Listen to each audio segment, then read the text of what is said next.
Well, this is Betting Weekly Extra Time Champions League edition after 3 favourites out of 4 landed last midweek, plus 3 fixtures cashing for unders betters. Is there a sense that Europe's top club competition is following some well-worn trends that hopefully will lead to more profits this week as the second set of round of 16 first legs take place? You're with Dan Roebuck alongside me, Steve Wyss, Will White and RJ, who combined for a profitable show 7 days ago and to aim to go back to back. Steve, only buy-in failed for favourite backers last week. What were your takeaways over the course of the Tuesday and Wednesday games?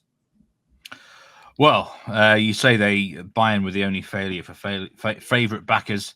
Not on this show. RJ had Lazio +1 on the Asian, and we totally crushed it, didn't we, on Wednesday? I was thinking, here we go again on Tuesday, that it wasn't really our season, as Real Madrid again kind of proved us wrong, didn't they? But we bounced back really well, and I think generally we had some great takes on the show, really. So, I think we're going to come back to this throughout the show, that there's a takeaway in terms of first legs are quite tight.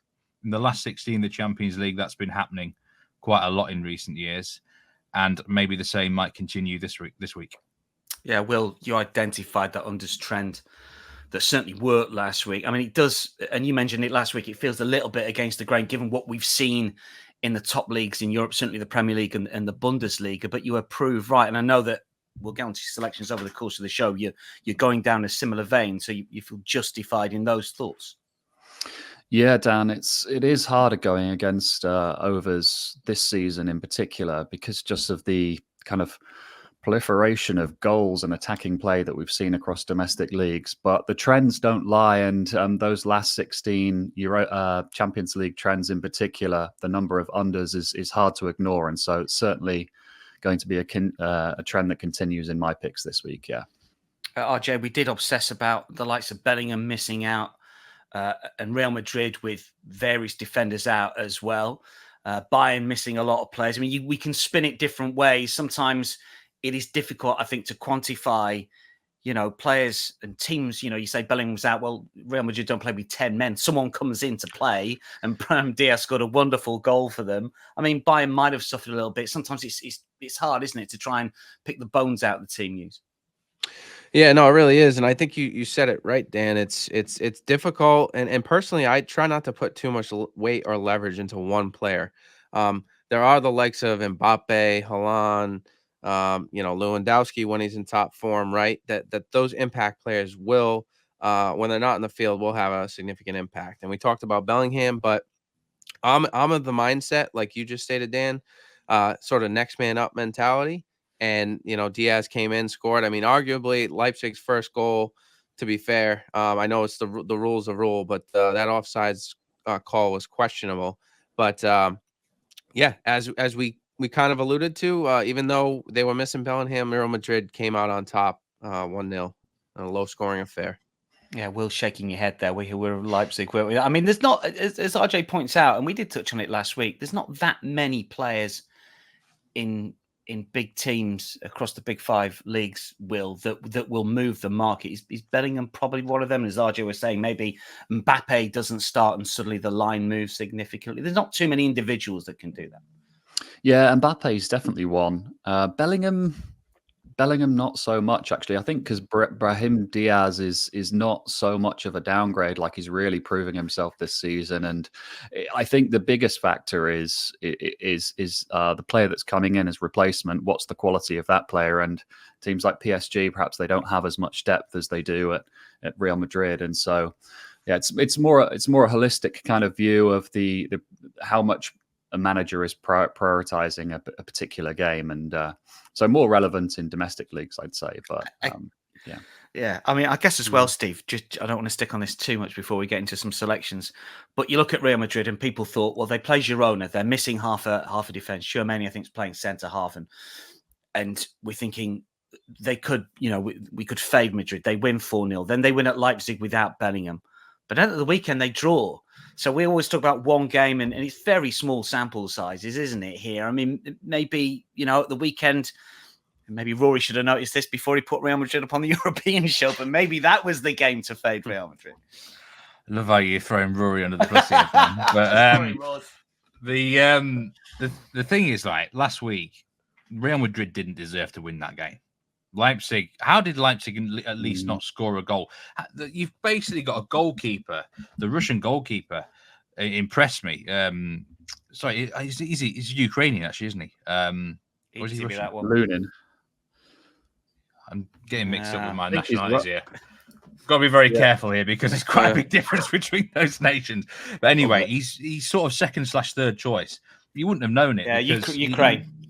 He had a fantastic game. I didn't get. I mean, really, what Real Madrid did, Ancelotti, and I overlooked this. He took out their best weapon, Openda. He completely treble teamed him, and he basically said to Leipzig, we're gonna dare you to win it with someone like Sesko to finish. And he didn't have the cojones, did he? He didn't have the bottle to finish. So. That's what Bill Belichick used to do that, didn't he? For the Patriots, RJ he used to take out the best weapon from the opposition and say, "Go on, then do it the other way." So I think what I did last week, I underestimated Ancelotti a bit, but I still don't think Real Madrid deserve to win the game. But they've been a tricky team for us, haven't they, this season? Real Madrid a bit. They're plus 450, to win the Champions League now with Man City plus 175. They've both come in just a little bit. Bayern have gone out to plus 750. PSG into plus 1,000, 10-1. Top scorer latest on Bet Rivers. Kane out to plus 350. Haaland out to plus 110. They didn't score. Mbappe did, of course, now plus 450 from plus 600. Anyone want to say anything about outrights before we get into picks? Anything catch anybody's eye? The movements as expected? Yeah, I'll take that as a no. I still like Real Madrid at that number. Interesting. 450 from 550. They are second favourites at the moment. You want to play? Bet Rivers got all the latest prices for you. Let's get into some selections. We're going to preview all of the games. We've got picks in all bar one. We're going to start with what should be an absolute cracker. Inter against Atletico Madrid. This is Tuesday, 3 p.m. Eastern. Inter are favourites minus 127. Atleti plus 400. Draw plus 255. Overs and unders. 2.5 is the line. Over plus 115, under plus 143. We have got picks from two of the boys here. Steve, you're going on the money line here. Inter have won 2 of 3 at home in the Champions League this season. We've highlighted them as a number of handicappers have as potentially value to win the Champions League. If they are, they're going to have to get a first leg lead here, aren't they? Yes, there's only really one bet that I really love on this Champions League card, and that comes in the Barcelona game. So I had to find another selection somewhere, and honestly, I was convinced I was going to find it in the PSV match, but after spending a lot of time looking into that game, I just couldn't bring myself to take anything in that match. So I've gone with sort of my next best option, which is Inter Milan, just to win on the money line here at minus 132 with Bet Rivers. I've backed them. I've tipped them up to win the Champions League Inter at 20-1 back in December.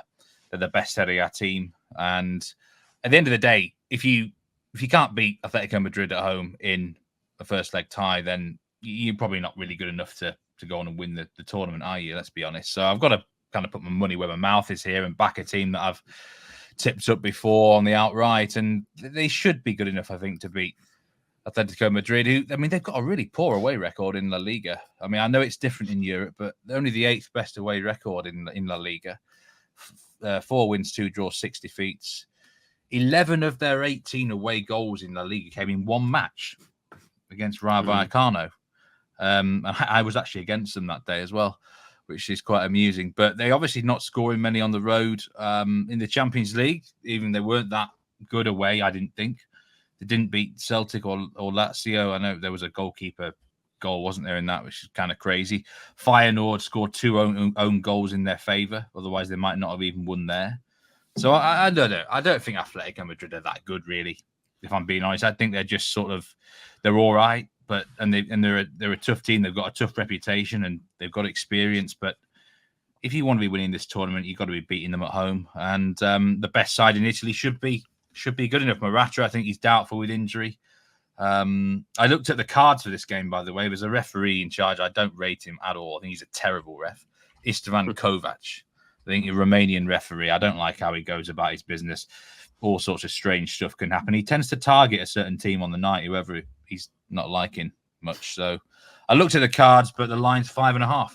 So Bet Rivers are giving nothing away there. Can't be betting over 5.5 cards. That's just too high a line. So instead, Inter Milan money line -132. Yeah, -127. I've just been drifted just a little bit. We have got a prop bet. It's not cards, it's corners though. For RJ, talk us through your playing thoughts on the game. Yeah, looking at Inter Atletico Madrid over 9.5 corners. The price is a little bit steeper than I want here. It's at -134 as of last night. And I agree with Steve's take. I think Inter are the better team. Inter's well, so a little backstory. This is the second meeting they met back in 2010 in the UEFA Super Cup. Both sides advanced through the group stage here without a loss, and the Atletico's coach Diego Simeone has personal history with Inter when he played for them in 1997 to 99. You know, recent squad changes with Inter. They did bring in Tejan Buchanan. He's a very strong player. He played in the MLS. He played in the Belgium Super League, and Atletico Madrid. They made some changes in the transfer window. Gabriel Paulista, Horatia Jew, Moldovan, Arthur Verminen, and they did part ways with a couple players. But overall, Inter's 8 consecutive wins, while Atletico's form has been inconsistent, as Steve alluded to. And honestly, I had a hard time trying to pin some of these games down from a total perspective or a sides perspective, but I do like Inter. I think they're the stronger team, but I went with corners over 9.5. I'm looking at the stats historically over the last 25 matches. Both sides in their respective home and away spots average 10.94 corners, right? Which will get us over. And these are some, as Will alludes to sometimes, they're like the slightly uncomfortable bets where I feel like this could squeak over the line at 10 barely, but I think this has strong potential and one of the top corner plays for this week. -134, Atleti away at Inter. We like over 9.5 corners. Will, you've not got a pick in this one, but I'm sure you've got some thoughts in it. Money line looks right. Overs, unders look right. What do you think? Yeah, it's got the potential to be a great tie, hasn't it? I've really tried to rack my brain and to find a bet here, but I've come up short. I think last season Inter probably would have been about +120 here, so I find it really hard to pull the trigger at -130 on the money line. They are the better team, I think. The data suggests they're the much better team. Their progression from last season in terms of their XG supremacy and underlying data has been quite stark. Atleti have kind of stagnated a bit in that regard. Obviously, Inter are tearing Serie A up. I was hoping to back into around +100 on the money line, but they look a bit too short now. And +3/4 for a Diego Simeone team in the Champions League it's quite a big handicap to have on their side. It looks like Simeone is going to go with Llorente as Griezmann's partner up front. So that tells me he's going to set up quite defensively. In terms of the total, you'd be looking at the under. The line's 2.25 though, and so that is an uncomfortable bet being on under 2.25. So no bet for me. Low scoring Inter win is probably the most likely outcome though. RJ referenced that 2010 Super Cup meeting. No prizes on offer. Who were the goal scorers for Atleti in a 2-0 win? 2010 goal scorers, 2 strikers. Have to hurry you. Not Anyone want to guess? Who? Not a clue. Come on, people. One ended up going to Man City and scoring a very famous goal to win the title. Tevez. No. Aguero. And the other had a spell at Arsenal and is now sadly deceased. He died in a car crash, unfortunately. Went to Arsenal, played at Seville. To hurry you. Come on. Jose Antonio Reyes. Let's move on, shall we? PSV versus Dortmund at 3 p.m. Tuesday. That's the last. Do you know, I do quizzes on the EPL every single week. Nigel and Jack love it. I just won't do any more now for the Champions League. That's it. The quizzes have gone. PSV versus Dortmund, 3 p.m. on Tuesday. PSV are plus 118 here. Dortmund plus 215. I guess it was 14 years ago. And you're all younger than me. Over and under, minus 165, plus 130. Respectively for overs and unders, the line at 2.5. PSV only 2 defeats all season. One came in the Dutch Cup, one in the Champions League. No one's got an official play in this one. It surprises me a little bit here, Will, because for me, I look at just the Champions League and I think, well, PSV, okay, they have qualified, but weren't great against Arsenal, home or away. And Dortmund surprised us all in their group. You know, they were not expected to get out of a group that featured PSG, Milan, and Newcastle, and here we are, over 2-1 to an away in the Netherlands. Are we missing something? So, are you saying you fancy Dortmund here, Dan? Is that what you're saying? I'm saying I'm going to back them on the handicap. I've not really looked at the handicap yet. I'm going to get with Dortmund here. Frankly, I was very close to being on the other side. I really do like PSV. I've lined them up in this tie. I believe I have a futures on them to qualify. We've actually got both a feature from me and Will in December. PSV to qualify plus 120. That is now plus 110. Yeah, I'm on the other side here, but I just can't pull the trigger on this game. The Asian line at minus a quarter is quite attractive. It's clear that domestically PSV are the outstanding team in Europe. Plus 2.04 XG supremacy per game is absolutely outstanding. I guess the challenge is measuring the quality of the Eredivisie versus the other elite European domestic leagues. But we can't forget that PSV also went undefeated in the group stages. Dortmund topped their group, yes, but they lost the XG battle in 4 of those games, all 4 against PSG and AC Milan. So they were kind of undeserved group winners. As I said, I did want to back PSV minus a quarter. I think they've got a big home advantage. I think they're the marginally better team. But what really puts me off is Dortmund's form seems to be improving. They now finally have a fully fit squad. And if firing, their offensive weapons are really quite scary. I think they're averaging almost 2 goals a game away from home in Bundesliga this season. And so, you know, you got to expect them to score. So you need PSV to score at least twice here, maybe even 3 times to get the win on the full win on the minus quarter line. And I'm not 100% sure they're going to do that. And then totals wise, it's just too uncomfortable to back unders with these 2 teams, even though the line's set quite high. It's also it's no bet for me there. Yeah, just on that unders, RJ. I mean, you tend to think PSV top of the table, knocking in goals left, right, and centre. As Will suggested, Dortmund have got some good players up front. You always think that they're going to score goals, but none of them are profitable domestically. I mean, what's your thoughts on this one? Yeah, I tend to think it's too uncomfortable to back the under here, even though the under does look likely on the surface. Dortmund 11 goals, 4-2 allowed in their last 5 matches. Both teams are in very strong form. This has the looks of a cagey type match. One couple things to mention: Luke De Jong has scored 7 out of his 8 goals at home so far. So that's maybe someone to target for a goal scorer opportunity. I'm not sure what that price is offhand.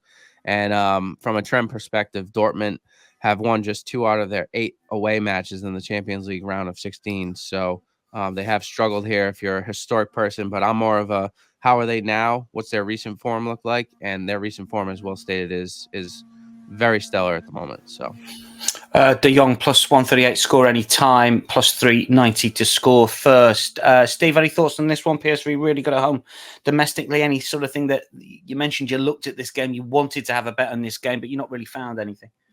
I probably spent more time looking at this game than any other. I was desperate to get in on this game. I wanted to get on PSV. I wanted to get on the overs. I was looking at corners. I was looking at cards. I wanted to get on something here because I think the scoreline's going to be 2-1 to PSV, something like that. I think it's going to be quite a high-octane game. The crowd are going to get right behind them. I think both teams are going to have a good go. But PSV, they're in a weird dynamic here that they're a clear favourite to win the first match. That's a bit unusual, isn't it? A Dutch team would be favourite to beat Dortmund, even though they're at home. Dortmund, as everyone knows, I've had my issues with them this season in the Champions League. How many units did they cost me? I just couldn't get them right. And I think sometimes you've got to give them a bit of respect how they set themselves up in Europe's a bit different. Quite a good defensive record, even if the metrics suggest they're lucky. They have been a lot more settled, as Will said, since the turn of the year. Their defence, especially more clean sheets, squad's in a fitter condition. And you know what? I'm a bit worried about this outright that I placed in December. I'm not sure now. I think it could go either way. It feels like the sort of tie which might go all the way to penalties or something now. PSV need a lead, don't they? You don't want to be going to the Westfalen Stadion not ahead, and I think that puts a lot of pressure on PSV. They missed a lot of chances in the Champions League this season. They should have scored more goals. Can they handle the pressure of this big occasion? That's what concerns me. Is your lawnmower back, RJ, or your neighbour? No, that's I think that's it's a Roomba me. or something. That's that I've got some workmen in the flat below me. The workmen at work. But anyway, so it's a no bet. Been on for about 6 months. Don't know what they're doing. Anyway, I mean, I hope PSV win this 6-0 for the sake of the outright, but I think it's going to be quite close all the way. I like the overs here, but the goal line's at 3. I mean, the books really annoyed me in the Champions League all season with this. Matches that I really have a good feeling for goals for. I look at the line, it's like 3 or 3.25, and it does my head in. So it's a no bet for me, Dan. Okay. We have got bets in the next 2 ties. Wednesday, Porto versus Arsenal. Porto plus 440, Arsenal minus 150. Just drifting ever so slightly this morning. Draw plus 285 here. Arsenal have scored 5 twice, 6 once in the last 5 games, 21 in total the last 5. But Mr. Will White here is going to tell us all why unders is the call. Will. Yeah, that's right. It's one of the patented uncomfortable bets on unders here. There are lots of reasons to be with overs here. If you look at domestic trends and domestic form and the fact that Arsenal seem to be free-flowing at the moment, as you mentioned, Dan. But this, for me, is about, how relevant is that when it comes to first leg, round of 16 away to Portugal, where Arteta would probably be happy to come away with a draw, a 0-0 draw, a 1-1 draw. I think that would be ideal.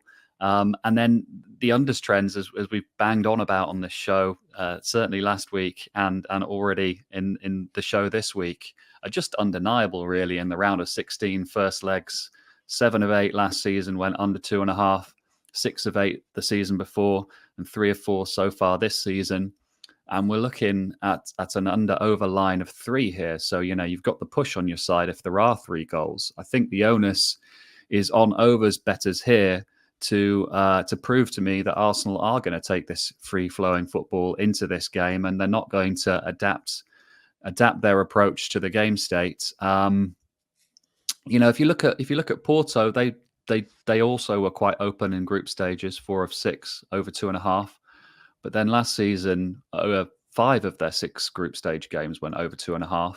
In the round of 16, they played Inter and they played out a 1-0 and 0-0 games against Inter Milan. I don't think you can necessarily say, extrapolate group stage form and style of play and domestic form and style of play into these round of 16 games. So again, coming at it from a game state kind of angle, and I quite like the under 3 goals at minus 115 here. That is the selection when it comes to the Porto Arsenal game. I'll get Steve and RJ's view as well. English teams away from home. Small profit when they have been odds on in English terms, or minus money in American terms.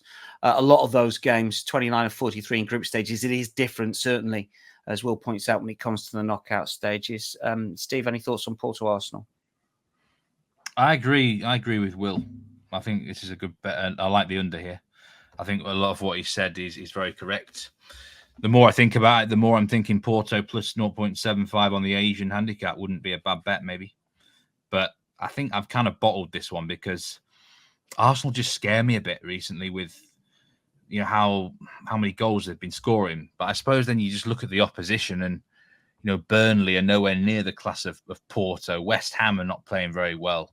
I don't know. I think Arsenal sometimes, when everyone's singing their praises and the garden's rosy, they come up with a weird performance and everyone's kind of on their back again. And Rio Ferdinand, I was listening to him on last week's Champions League. He was on about this game and, keep your cards in your pocket. But he actually said the words, Porto's a tough place to go.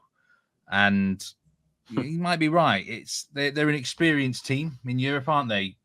It can be an awkward location, and a draw would not surprise me here at all. Maybe 1-1 draw could be on the card. So I don't think Arsenal are an absolute gimme. I think we're going to learn a lot about Arsenal here, actually. If they rock up and knock them for 6, well, not literally for 6, but hammer them, then I'm going to be really taking Arsenal quite a lot more seriously in both Premier League and Champions League, because it's a good little acid test for them, I think, Dan.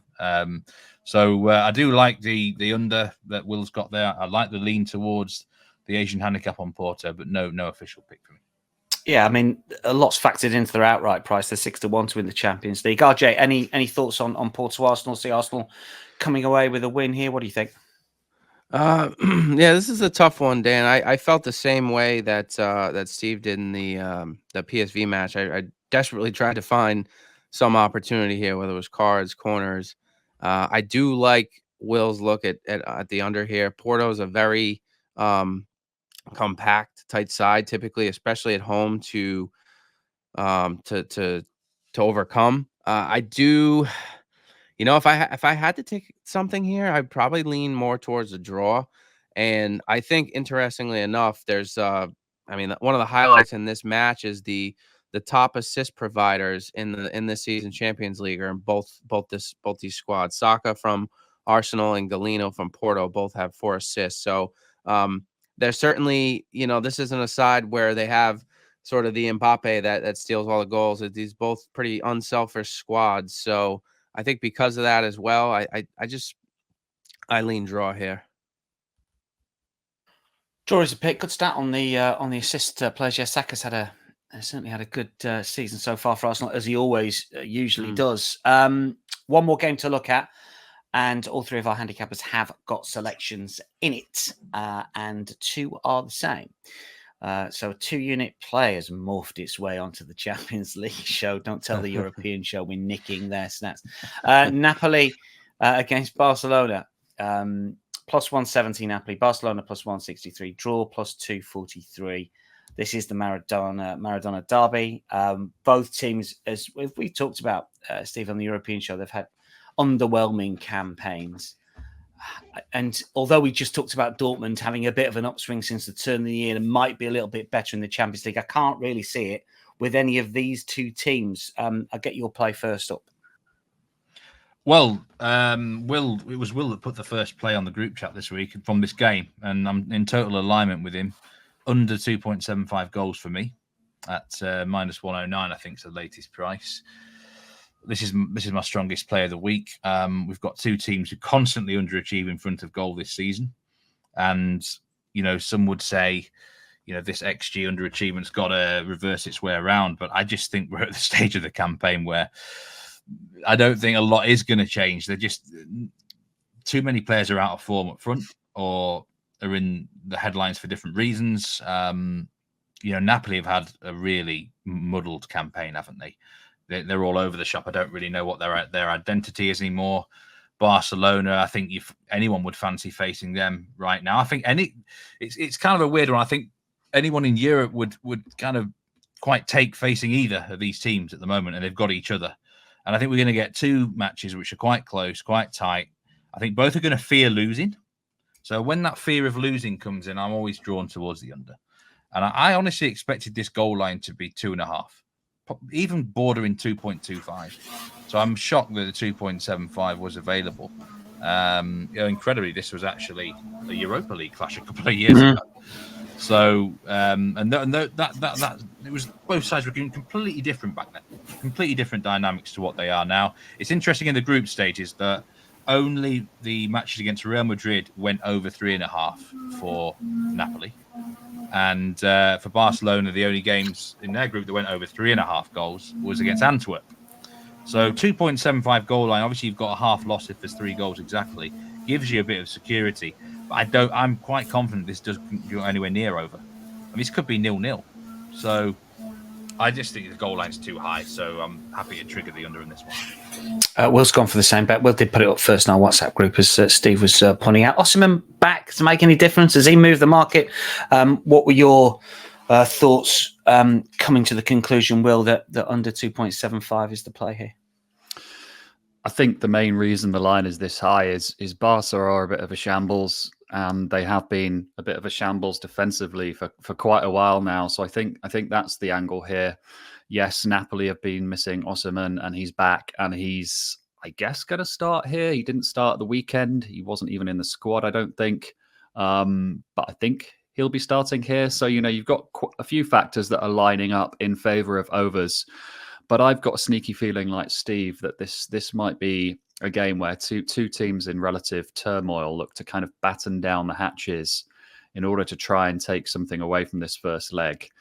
It looks to me like Mazzari's being replaced. I think he might actually be gone. The news is kind of there's lots of rumors going around on Twitter that he's going to be replaced by Calzona, the Slovakian national team coach.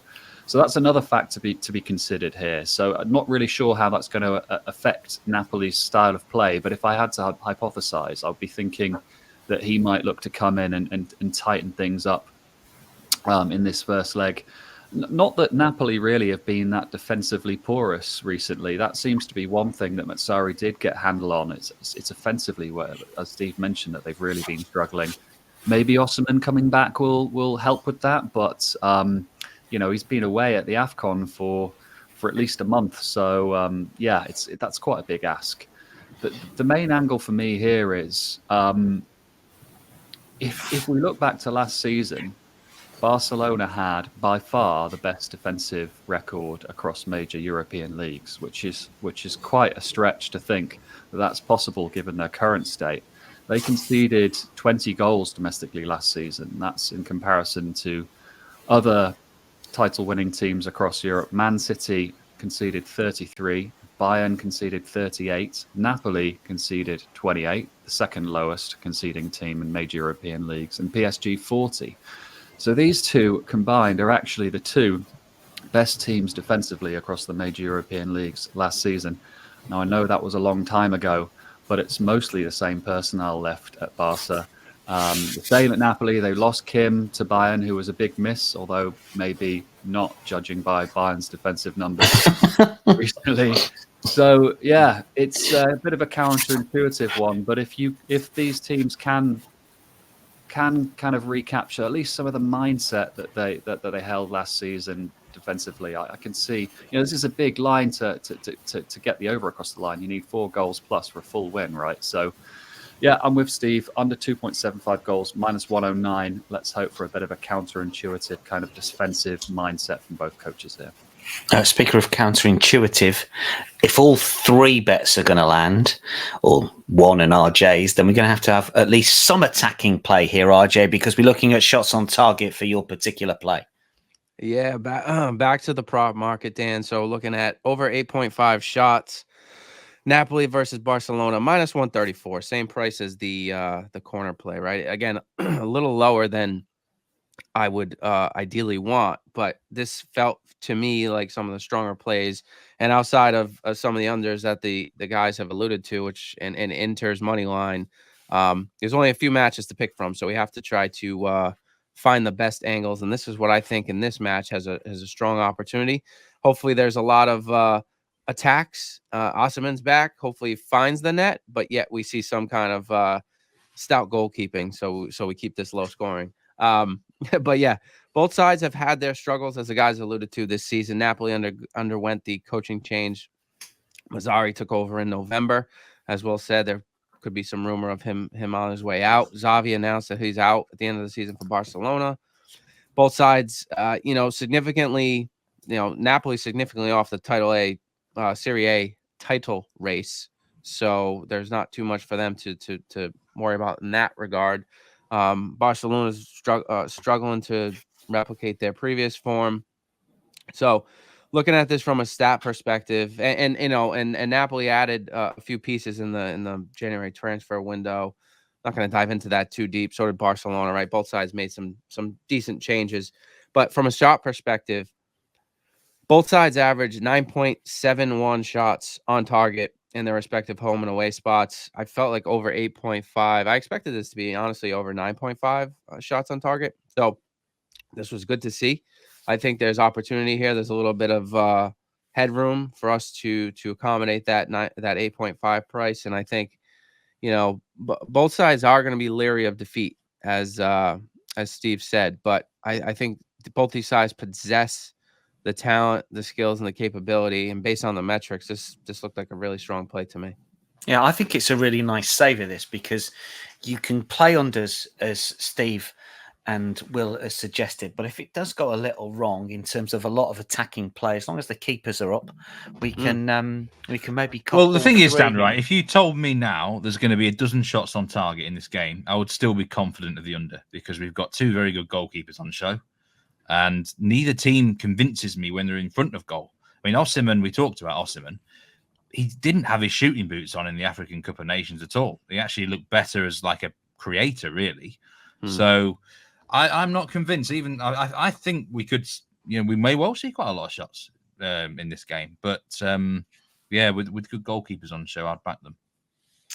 Let's get some best bets before we wrap it up. There's only 4 games to go. Of course, 2 Tuesday, 2 Wednesday, all 3 p.m. Eastern. But we'll take the best bets from the boys. Steve, what's your best play this midweek on the Champions League? It's that under in Napoli, under 2.75 goals at -109. Will? Same for me. RJ? I'm going to go over 9.5 corners in the Inter Atletico match. Good stuff. Those are the 3 best plays when it comes to the action in the Champions League. And that wraps up Betting Weekly Extra Time Champions League edition. Many thanks to Steve, Will and RJ. The boys will be back a little later this week. We've got Europa League and Europa Conference League picks for Thursday's game. So watch out for the best bets there. For now, though, from all of us, it's goodbye.